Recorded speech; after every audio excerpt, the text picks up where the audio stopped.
അസ്സലാമു അലൈക്കും വറഹ്മത്തുള്ളാഹി വബറകാതുഹു. പ്രിയപ്പെട്ടവരെ, എല്ലാവർക്കും ഒരിക്കൽ കൂടെ ഖുർആനും ആധുനിക ശാസ്ത്രവും എന്ന വിഷയത്തിലൂന്നിയുള്ള നമ്മുടെ പഠന ചിന്ത ഗവേഷണ സെഷനിലേക്ക് ഹൃദ്യമായ സ്വാഗതം പറയണേ. വിശുദ്ധ ഖുർആനും ആധുനിക ശാസ്ത്രവും എന്ന കടല് പോലെ പരന്നു കിടക്കുന്ന, അല്ലെ ഒരു സമുദ്രം പോലെ പരന്നു കിടക്കുന്ന ആ ഒരു വലിയ വിഷയം, ആ വിഷയത്തിലെ ഒരു ചെറിയൊരു സ്പൂണിൽ വെള്ളം എടുത്താൽ എത്ര ഉണ്ടാവും?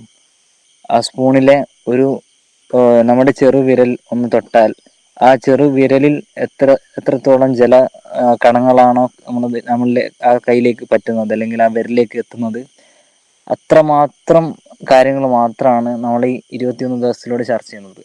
അപ്പോൾ ഇന്ന് നമ്മൾ ചർച്ച ചെയ്യാൻ ഉദ്ദേശിക്കുന്നത് ഇൻഷാ അല്ലാഹ് സയൻസ് ഓഫ് ഫാസ്റ്റിംഗ്. നമ്മളെല്ലാവരും ഇപ്പോൾ എടുത്തുകൊണ്ടിരിക്കുന്ന, അല്ലെങ്കിൽ അള്ളാഹു സുബ്ഹാനഹു വ തആല ഖുർആനിലൂടെ നമുക്കെല്ലാവർക്കും മുസ്ലിമീങ്ങളായിട്ടുള്ള മുഴുവൻ ആളുകൾക്കും നിർബന്ധമാക്കിയിട്ടുള്ള നോമ്പ് എന്ന ഈ വ്രതം, ഇതിന്റെ സയൻസ് എന്താണ്, ഇതുകൊണ്ടുള്ള ബെനിഫിറ്റ്സ് എന്തൊക്കെയാണ് എന്ന ഒരു 3 സെഷനുകളിലായിട്ടുള്ള ഒരു ചർച്ചയാണ് നമ്മൾ ഉദ്ദേശിക്കുന്നത്. അതിന്റെ ഫസ്റ്റ് പാർട്ടാണ് ഇന്ന് നമ്മൾ പറയാൻ ഉദ്ദേശിക്കുന്നത്. ആദ്യം നമുക്ക് എന്ത് ചെയ്യാം, നിങ്ങളിപ്പോൾ സ്ക്രീനിൽ കാണുന്നുണ്ടാവും സയൻസ് ഓഫ് ഫാസ്റ്റിംഗ് എന്ന്. ഫാസ്റ്റിംഗ് എന്നാണ് നോമ്പിന് അല്ലെങ്കിൽ വ്രതത്തിന് ഇംഗ്ലീഷിൽ പറയുന്ന പേര്. അപ്പോൾ അല്ലാഹു സുബ്ഹാനഹു വ തആല ആദ്യം അത് നമുക്ക് നിർബന്ധമാക്കിയ ആയത്തൊന്ന് കാണാൻ പോവാണ്. അഊദു ബില്ലാഹി മിനശ് ശൈത്വാനിർ റജീം. ബിസ്മില്ലാഹിർ റഹ്മാനിർ റഹീം. യാ അയ്യുഹല്ലദീന ആമനൂ കുതിബ അലൈക്കുമുസ് സിയാമു കമാ കുതിബ അലല്ലദീന മിൻ ഖബ്ലിക്കും ലഅല്ലക്കും തത്തഖൂൻ. ഈ ആയത്താണ് നോമ്പ് നിർബന്ധമാക്കി എന്ന ആയത്തായി പണ്ഡിതന്മാർ നമുക്ക് പറഞ്ഞു തരുന്നത്.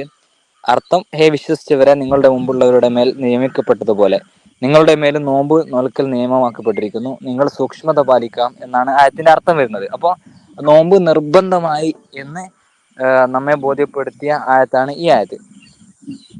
ഇതിൽ നോമ്പ് നിർബന്ധമാക്കി എന്ന് നമ്മൾ മനസ്സിലാക്കി. ഇനി അതിന്റെ സയൻസിലേക്ക് വരുന്നതിന് മുമ്പ് ലോകത്തുള്ള ധാരാളം പണ്ഡിതന്മാർ, അതായത് മുസ്ലിമീങ്ങളല്ലാത്ത ക്രിസ്ത്യൻസ് ആയിട്ടുള്ള, ഹിന്ദുസ് ആയിട്ടുള്ള, നമ്മുടെ ഇസ്ലാമിനെ പുറത്ത് ഇങ്ങനെ നോക്കിക്കാണുന്ന, ഇതിനെപ്പറ്റി പഠിക്കുന്ന ആളുകളൊക്കെ, വലിയ വലിയ ഡോക്ടേഴ്സ് അല്ലെങ്കിൽ വലിയ വലിയ ബിഷപ്പ്മാർ, വലിയ വലിയ തത്വചിന്തകന്മാർ എന്താണ് ആദ്യമായി റമദാൻ വ്രതത്തിനെ കുറിച്ച്, നമ്മുടെ ഇസ്ലാമിലെ നോമ്പിനെ പറ്റി, നമ്മുടെ ദീനിന്റെ അള്ളാഹു നമ്മളോട് കൽപ്പിച്ച വ്രതത്തിനെ പറ്റി പറഞ്ഞത് എന്ന് നമുക്ക് നോക്കാം.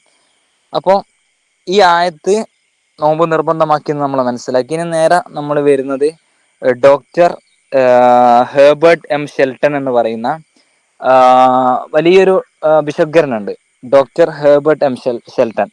നമ്മൾ ആദ്യമായി ഇന്നത്തെ ഈ പാർട്ടിൽ ചർച്ച ചെയ്യുന്നത് ലോകത്തുള്ള വ്യത്യസ്തമായ മേഖലകളിൽ തിളങ്ങി നിൽക്കുന്ന, ഈ വിഷയത്തെക്കുറിച്ച് പഠിച്ചുകൊണ്ടിരിക്കുന്ന, നോമ്പിനെ കുറിച്ച് പഠിച്ചുകൊണ്ടിരിക്കുന്ന, ഇതിന്റെ സയൻസിനെ കുറിച്ച് പഠിച്ചുകൊണ്ടിരിക്കുന്ന ധാരാളം വലിയ വലിയ ആളുകൾ, അതായത് ഇവരൊക്കെ എന്ന് പറഞ്ഞാൽ നമ്മളെ ഒരു ലെവലിൽ നിന്ന് ചിന്തിക്കുന്നതിനേക്കാൾ എത്രയോ മടങ്ങ് ഇൻറ്റു 10 അത്രയും ഹൈ ലെവലിൽ നിൽക്കുന്ന ആളുകൾ പറഞ്ഞ കാര്യങ്ങളാണ് നമ്മൾ ഇന്ന് ചർച്ച ചെയ്യാൻ പോകുന്നത്.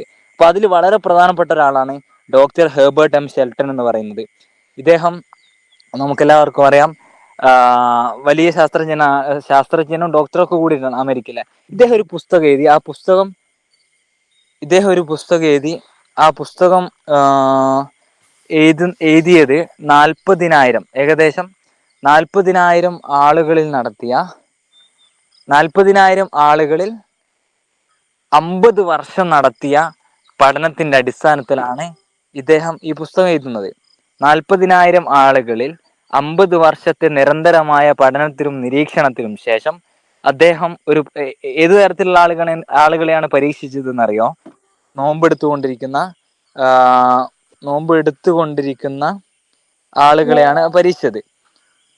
അപ്പോൾ അതില് ഇദ്ദേഹം ഡോക്ടർ ഹെർബർട്ട് എം ഷെൽട്ടൺ എന്ന് പറഞ്ഞ അമേരിക്കയിലെ ശാസ്ത്രജ്ഞൻ 40,000 ആളുകൾ, ചില്ലറയല്ല, 40,000 ആളുകളിൽ 50 വർഷത്തെ പഠനത്തിന് നിരീക്ഷണത്തിന് ശേഷം ഇദ്ദേഹം ഒരു പുസ്തകം എഴുതാണ്. അതിന്റെ പേര് fasting can save your life. വ്രതത്തിന് അല്ലെങ്കിൽ നോമ്പിന് നിങ്ങളുടെ ജീവിതം രക്ഷപ്പെടുത്താൻ കഴിയും, അല്ലെങ്കിൽ ജീവൻ രക്ഷിക്കാൻ കഴിയും എന്ന് ഒരു പുസ്തകം, ആ വേൾഡിൽ തന്നെ ഫേമസ് ആയിട്ടുള്ള പുസ്തകമായിട്ട് ആ പുസ്തകം പിന്നീട് മാറി എന്നാണ് ചരിത്രം. അപ്പോൾ അദ്ദേഹം അങ്ങനെ പറഞ്ഞു കഴിഞ്ഞു.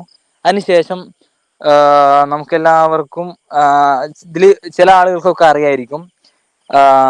ആരോഗ്യ ബന്ധു, അതായത് ആയുർവേദ ആചാര്യന്മാരുടെ ഒരു മൂലഗ്രന്ഥമാണ് ആരോഗ്യ ബന്ധു. ആ ആരോഗ്യ ബന്ധുവില് ആയുർവേദ ആചാര്യന്മാര് പറയുന്ന വളരെ പ്രധാനപ്പെട്ട ഒരു കാര്യം എന്താണെന്ന് വെച്ചാൽ, നമ്മുടെ ഖുർആൻ എന്നൊക്കെ പറയും പോലെ, അല്ലെങ്കിൽ മെഡിസിൻസിലെ യോഗാചാര്യന്മാരുടെ ഒരു മൂലഗ്രന്ഥമായി ലോകത്ത് തന്നെ അറിയപ്പെടുന്ന ആരോഗ്യ ബന്ധു എന്ന ആ ഒരു അവരുടെ ഏറ്റവും വേദഗ്രന്ഥമായി കണക്കാക്കപ്പെടുന്ന ആ ഗ്രന്ഥത്തിൽ പറയാണ്, കാലപ്പഴക്കം ചെന്നതും ദൈർഘ്യം കൂടിയതുമായിട്ടുള്ള എല്ലാവിധ അസുഖങ്ങൾക്കും ഇസ്ലാമിലെ വ്രതം, ദീർഘമായ ഉപവാസം അത് പരിഹാരമാണ് എന്ന് ആരോഗ്യ ബന്ധു ലോകത്തോട് വിളിച്ചു പറയാണ്.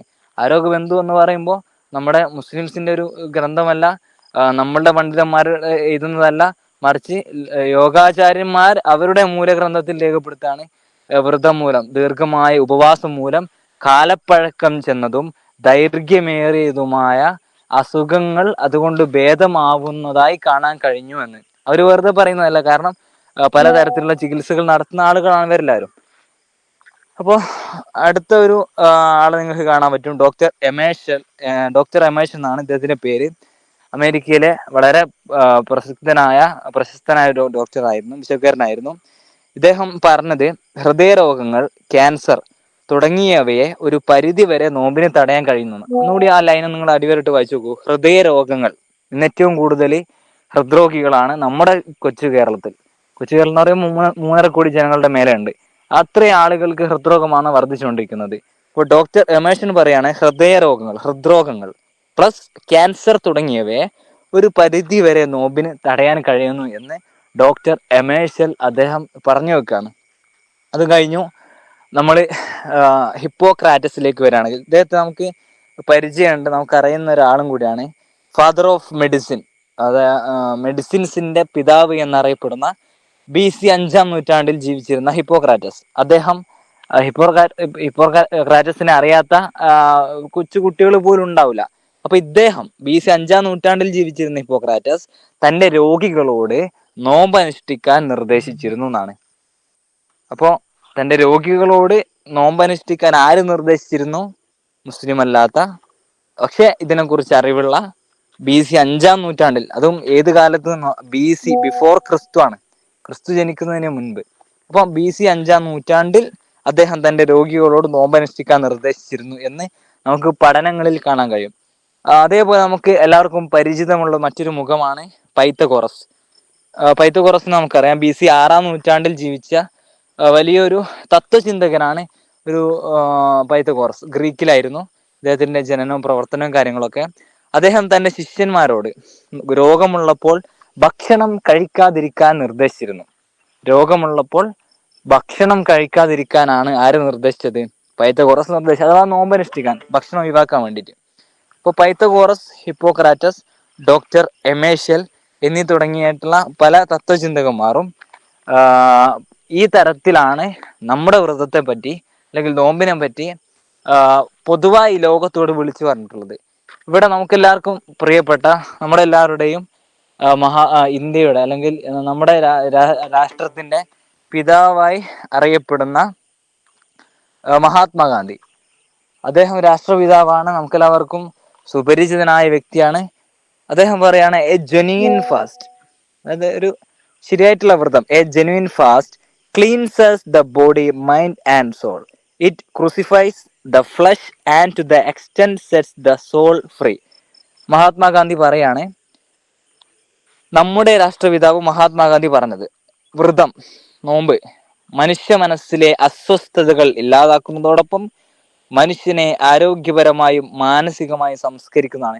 നമുക്ക് തന്നെ ഫീൽ ചെയ്തിട്ടുണ്ടാവും ചിലപ്പോ, കഴിഞ്ഞ മാസം വരെ നമുക്കില്ലാത്ത തരത്തിലുള്ള, കഴിഞ്ഞ മാസം വരെ നമുക്കുണ്ടായിരുന്ന പല ടെൻഷൻസുകളും പല കാര്യങ്ങളും എന്ത് ചെയ്തിട്ടുണ്ട്, ഈ മാസത്തിലേക്ക് വന്നപ്പോൾ കുറെയൊക്കെ ഒരു ടെൻഷൻ ഫ്രീ ആയതുപോലെ നമ്മിൽ ചില ആളുകൾക്കെങ്കിലും അത് ആ രൂപത്തിൽ അനുഭവപ്പെട്ടിട്ടുണ്ടാവാം. അപ്പോൾ മഹാത്മാഗാന്ധി പറഞ്ഞ കാര്യം കുറച്ച് ദീർഘവീക്ഷണത്തിന്റെ അടിസ്ഥാനത്തിലും പല പുസ്തകങ്ങൾ വായിച്ചതിന്റെ അടിസ്ഥാനത്തിലും ഇത് പഠനത്തിന് വിധേയമാക്കിയതിന്റെ അടിസ്ഥാനത്തിലും മഹാത്മാഗാന്ധി പറഞ്ഞത്, A ജെന്യുയിൻ fast cleanse the body, mind and soul, it ക്രൂസിഫൈസ് the flesh and that extend set the soul free എന്നാണ്. അപ്പോൾ രാഷ്ട്രപിതാവായിട്ടുള്ള മഹാത്മാഗാന്ധി ആ തരത്തിൽ പറയുകയാണെങ്കിൽ തീർച്ചയായും അദ്ദേഹത്തിന്റെ വാക്കുകൾ ഒരിക്കലും അപ്രസക്തമല്ല, പ്രസക്തം തന്നെയാണ്. ധാരാളം പുസ്തകങ്ങൾ വായിച്ചുകൊണ്ടാണ് അദ്ദേഹം ഈ കാര്യങ്ങളൊക്കെ നമ്മളോട് പറഞ്ഞു തരുന്നത്. വ്രതം മനുഷ്യ മനസ്സിലെ അസ്വസ്ഥതകൾ ഇല്ലാതാക്കുന്നതോടൊപ്പം മനുഷ്യനെ ആരോഗ്യപരമായി മാനസികമായി സംസ്കരിക്കുന്നു. ഇവിടെ മാനസികമായിട്ടുള്ള സംസ്കാരത്തിനെ പറ്റി, തസ്കിയത്തിനെ പറ്റി നമ്മൾ ധാരാളം കേട്ടുകൊണ്ടിരിക്കുകയാണ്. പള്ളികളിൽ നിന്നും അതേ രൂപത്തിലുള്ള പ്രസംഗങ്ങളിൽ നിന്നും യൂട്യൂബിൽ നിന്നും മറ്റുള്ള ഷോർട്സുകളിൽ നിന്നും ഖുർആൻ സ്റ്റാറ്റസ് വീഡിയോകളിൽ നിന്നൊക്കെ നമ്മൾ ഈ തരത്തിലുള്ള മാനസികമായി തസ്കിയത്ത് പരമായിട്ടുള്ള ധാരാളം ഉപദേശ നിർദ്ദേശങ്ങൾ കേട്ടുകൊണ്ടിരിക്കുന്ന ആളുകളാണ് നമ്മളെല്ലാവരും. ഇവിടെ ആരോഗ്യപരമായി എങ്ങനെയാണ് നോമ്പ് നമ്മളിൽ സ്വാധീനം ഉണ്ടാക്കുന്നത്, അല്ലെങ്കിൽ നോമ്പ് ഏത് രൂപത്തിലാണ് സ്വാധീനം ഉണ്ടാക്കുന്നത് എന്നുള്ള കാര്യങ്ങളാണ് ഇൻഷാ അല്ലാഹ് നമ്മൾ വരുന്ന സെഷനിൽ കൈകാര്യം ചെയ്യാൻ പോകുന്നത്. ഇതൊരു വലിയ താടിക്കാരണങ്ങളൊക്കെ ആ സ്ക്രീനിൽ കാണാൻ പറ്റും. ഇദ്ദേഹത്തിന്റെ പേര് ഡോക്ടർ ജെറാൾഡ് എന്നാണ്. താടി കാണുമ്പോൾ തെറ്റിദ്ധരിക്കേണ്ട, മുസ്ലിം അല്ല, ക്രിസ്ത്യാനിയാണ്. ഡോക്ടർ ജെറാൾഡ് ഇദ്ദേഹം ആധുനികമായി ഇപ്പൊ നമ്മൾ ഹിപ്പോക്രാറ്റസിനെ കുറിച്ച് പറഞ്ഞു, പൈതഗോറസിനെ പറ്റി പറഞ്ഞു, ഡോക്ടർ എമേഷ്യലിനെ കുറിച്ച് പറഞ്ഞു, ഇങ്ങനെ പഴയ ആളുകളെ കുറിച്ചൊക്കെ പറഞ്ഞു. പുതിയതിലേക്ക് വരുമ്പോൾ, ആധുനികതയിലേക്ക് വരുമ്പോൾ ഡോക്ടർ ജെറാൾഡ് അമേരിക്കയിലെ ക്രിസ്ത്യാനിയായിട്ടുള്ള വളരെ പ്രശസ്തനായിട്ടുള്ള ഒരു ഹൈ ലെവൽ ശാസ്ത്രജ്ഞനും ഡോക്ടറും ഗവേഷകനും ഒക്കെ കൂടിയിട്ടാണ് ജെറാൾഡ് വരുന്നത്. അപ്പൊ അദ്ദേഹം ഒരു കാര്യം പറഞ്ഞു വെക്കുന്നത്, ഇത് ശരിക്കും പഠിച്ച സമയത്ത് ഞാൻ ശരിക്കും പറയുകയാണെങ്കിൽ അത്ഭുതപ്പെട്ടു പോയി. അദ്ദേഹം പറയാണ്, ഇസ്ലാമിലെ വ്രതം, നമ്മുടെ നോമ്പ്, ഇസ്ലാമിലെ വ്രതം ലോകത്തിലെ എല്ലാ രാജ്യങ്ങളും സാർവത്രികമായി അംഗീകരിച്ചിരുന്നുവെങ്കിൽ മനുഷ്യാരോഗ്യം ഇന്നുള്ളതിനേക്കാൾ ഇരട്ടിയായി വർദ്ധിക്കുമായിരുന്നു എന്ന്. ഒന്നുകൂടെ അദ്ദേഹത്തിന്റെ വാക്കുകളൊന്ന് ശ്രദ്ധിച്ചു നോക്കൂ. ഇസ്ലാമിലെ വ്രതം ലോകത്തിലെ എല്ലാ രാജ്യങ്ങളിലും സാർവത്രികമായി അംഗീകരിച്ചിരുന്നെങ്കിൽ മനുഷ്യാരോഗ്യം ഇന്നുള്ളതിനേക്കാൾ ഇരട്ടിയുള്ളതായി വർദ്ധിക്കുമായിരുന്നു. അപ്പോൾ നോമ്പ് 30 ദിവസം എടുക്കുമ്പോൾ നമ്മുടെ ഉള്ളിലുള്ള ഇന്നർ കപ്പാസിറ്റി വർദ്ധിക്കുന്നതായി ഇദ്ദേഹം നടത്തിയ ചില പഠനങ്ങളിൽ കണ്ടിട്ടുണ്ടാവാം. അതായിരിക്കും ഇങ്ങനെ പറയാൻ കാരണം. അപ്പോൾ ഈ തരത്തിലുള്ള ധാരാളം അറിവുകൾ, ഇൽമുകൾ, തസ്കിയത്തിനെ കുറിച്ച് പറഞ്ഞു, നമ്മളത് കേട്ടുകൊണ്ടിരിക്കുകയാണെന്ന് പറഞ്ഞു. ഇവിടെ നോമ്പ് കൊണ്ട് നമ്മൾ എന്താണ് ഉദ്ദേശിക്കുന്നത്, അല്ലെങ്കിൽ അശാസ്ത്രീയമായി നോമ്പ് കൊണ്ട് ഏതൊക്കെ രൂപത്തിലുള്ള ബെനിഫിറ്റ്സ് ആണ് നമ്മുടെ ഇന്നറിൽ, നമ്മുടെ ബോഡിക്കകത്ത് ഉള്ളത് എന്ന് തുടങ്ങിയിട്ടുള്ള മുഴുവൻ കാര്യങ്ങളും നമ്മൾ ചർച്ച ചെയ്യാൻ പോവാണ്. ഇന്നു മുതൽ വരുന്ന 1-2 സെഷനുകൾ ഖുർആനും ആധുനിക ശാസ്ത്രവും എന്ന വിഷയവുമായി ബന്ധപ്പെട്ടുകൊണ്ടിരിക്കുമ്പോൾ അള്ളാഹു സുബ്ഹാനഹു വ തആല ഖുർആനിലൂടെ നമുക്ക് നിർബന്ധമാക്കിയിട്ടുള്ള ഒരു കാര്യം തന്നെയാണ് നോമ്പ് എന്നുള്ളത്. നോമ്പ് എടുക്കാത്ത ആളുകൾ ഉണ്ടാവാതിരിക്കാൻ പാടില്ല, അങ്ങനത്തെ ആളുകൾക്ക് ശിക്ഷ ഉണ്ടാവും. അപ്പൊ നോമ്പ് എടുക്കുന്ന ആളുകൾ അള്ളാഹു പറഞ്ഞൊരു ആരാധന, അള്ളാഹുവിന് ഏറ്റവും ഇഷ്ടമുള്ള അമൽ, ആ ഇഷ്ടമുള്ള അമൽ ചെയ്യുന്നതിന്റെ ആത്മീയമായിട്ടുള്ള പ്രതിഫലം നമ്മൾ മനസ്സിലാക്കി. ഇനി എന്താണ് ആ അള്ളാഹുവിനുള്ള ആരാധനയിൽ ഏറ്റവും പ്രധാനപ്പെട്ട നോമ്പ് എന്ന സർവപ്രധാനമായ ഈ റമദാൻ മാസത്തിലെ ഈ ആരാധനയുടെ സയന്റിഫിക് ബെനിഫിറ്റ്സ് എന്നതിനെ കുറിച്ചുള്ള വളരെ ഡീപ്പായിട്ടുള്ള സ്റ്റഡി, വളരെ ആഴത്തിലുള്ള പഠനങ്ങൾ ഇൻഷാ അല്ലാഹ് അതിന്റെ ഒരു ആമുഖമാണ് ഇന്ന് നമ്മൾ ശ്രദ്ധിച്ചത്. ഇൻഷാ അല്ലാഹ് നാളെ മുതൽ ഇതിന്റെ ടു ബി കണ്ടിന്യൂ, ഈ സെഷൻ നമ്മൾ കണ്ടിന്യൂ ചെയ്യും. അപ്പോൾ സമയം 6:30 എത്തിയിട്ടുണ്ട്. സോ ഇതിന്റെ ഓഡിയോ നമ്മുടെ ഗ്രൂപ്പിലേക്ക് വരും. പിന്നെ വോയിസ് നമുക്ക് പിന്നീട് ഉള്ള പഠനത്തിനും ചിന്തക്കും ഗവേഷണത്തിനും ഒക്കെ നമുക്ക് ഉപയോഗിക്കാനും വേണ്ടി പറ്റും.